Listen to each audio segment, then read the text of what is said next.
Tapping just a small portion of this solar energy could provide all of the electricity America uses. And enough wind power blows through the Midwest corridor every day to also meet 100% of U.S. electricity demand.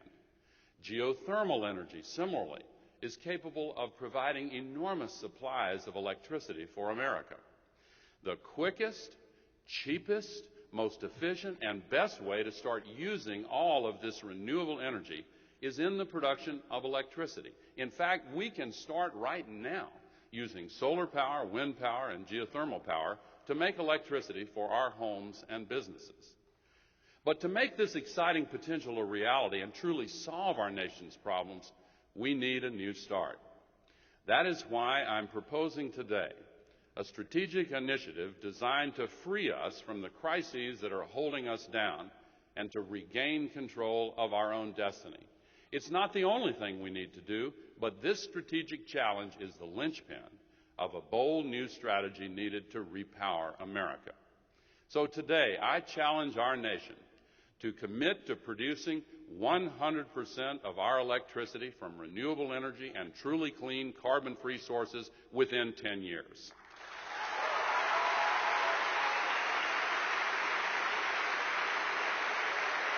This goal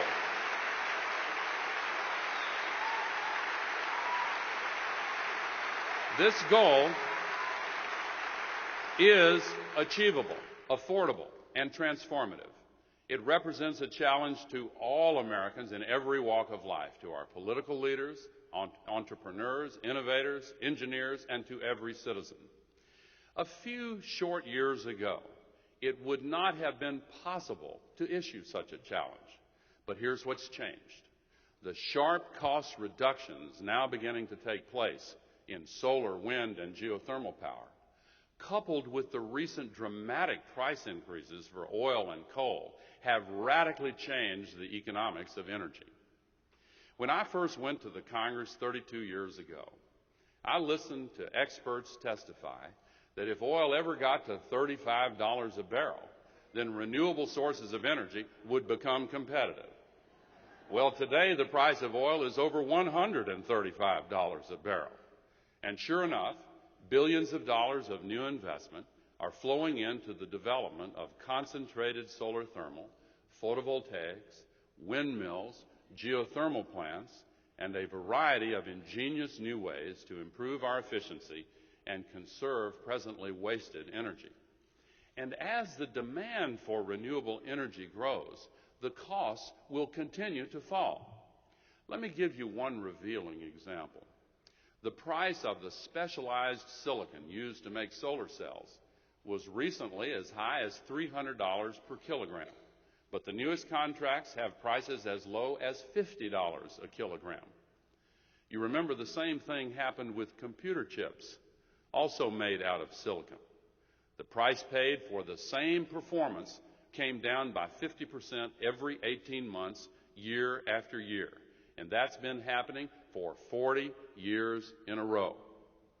To those who argue that we do not yet have the technology to accomplish these kinds of results with renewable energy, I ask them to come with me to meet the entrepreneurs who will drive this revolution. I've seen what they're doing, and I have no doubt that we can meet this challenge. To those who say the costs are still too high, I ask them to consider whether the cost of oil and coal will ever stop increasing if we keep relying on quickly depleting energy sources to feed a rapidly growing demand all around the world. When demand for oil and coal increases, their price goes up. When demand for solar cells increases, the price often comes down. That's the difference.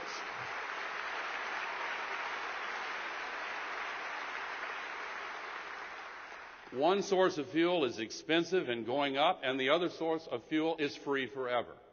When we send money to foreign countries to buy nearly 70% of the oil we use every day, they build new skyscrapers and we lose jobs. When we spend that money building solar arrays and windmills here, we build competitive industries and gain jobs here at home.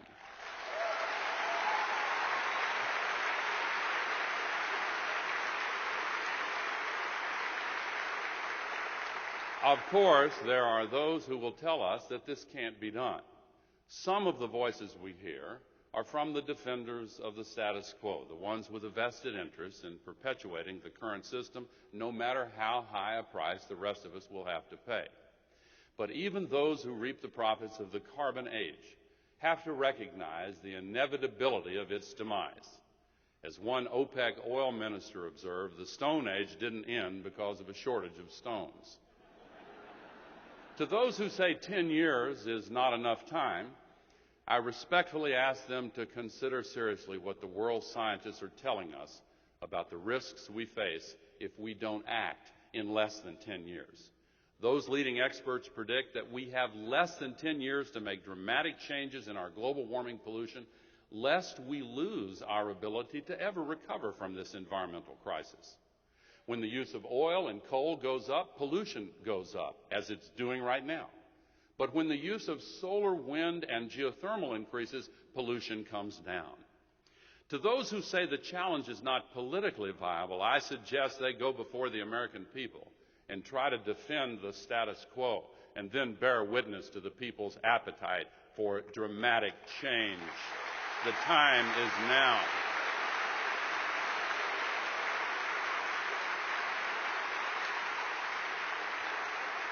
I, for one, do not believe our country can withstand 10 more years of the status quo.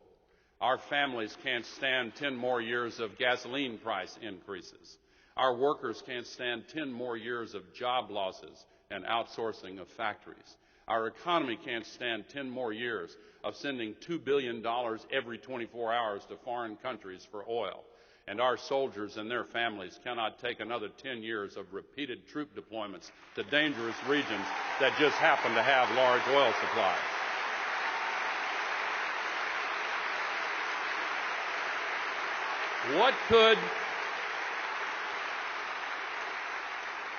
What could we do instead during these next 10 years? What should we do during the next 10 years? Some of our greatest accomplishments as a nation have resulted from commitments to reach a goal that fell well beyond the next election. The Marshall Plan, Social Security, the interstate highway system. A political promise to do something 40 years from now is universally ignored because everyone knows it's totally meaningless. 10 years is about the maximum time that we as a nation can hold a steady aim and hit our target. When President John F. Kennedy challenged our nation to land a man on the moon and bring him back safely in 10 years, many people doubted we could accomplish that goal. But 8 years and 2 months later, Neil Armstrong and Buzz Aldrin walked on the surface of the moon and planted the American flag. To be sure, reaching the goal of 100% renewable and truly clean electricity within 10 years will require us to overcome many obstacles. At present, for example, we do not have a unified national grid that is sufficiently advanced to link the areas where the sun shines and the wind blows to the cities in the east and the west that need the electricity. Our national electric grid is critical infrastructure, as vital to the health and security of our economy as our highways and telecommunications networks. Today, our grids are antiquated, fragile, and vulnerable to cascading failure. Power outages and defects in the current grid system cost U.S. businesses more than $120 billion a year. It has to be upgraded anyway.